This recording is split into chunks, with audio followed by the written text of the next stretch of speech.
এটা পাগলামি না। নামাজ সহিভাবে আদায় করতে হবে।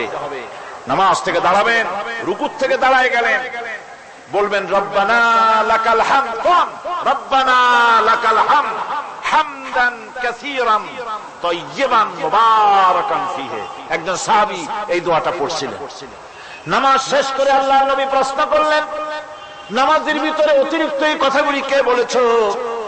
সাহাবী ভয় পেয়ে গেলেন। ভয় ভয় তিনি বললেন, হুজুর আমি বলেছি। হুজুর বললেন, তুমি জানো না আমি নবী, তুমি নবী না। আমি যা দেখি তুমি দেখতে পাও না। তুমি যখন এই দোয়াটা পড়তেছিলেন আমি লক্ষ্য করেছিলাম আল্লাহর রহমতের ফেরেশতারা প্রতিযোগিতা করতেছিল তোমার আমল নামায় কে কত বেশি নেকি লিখবে। রুকুতে দাঁড়ায়া এটা পড়বেন, সিজদায় চলে যাবেন, দুই সিজদার মাঝখানে ততক্ষণ বসে থাকবেন যতক্ষণ একটা সিজদার ভিতরে ছিলেন, পড়বেন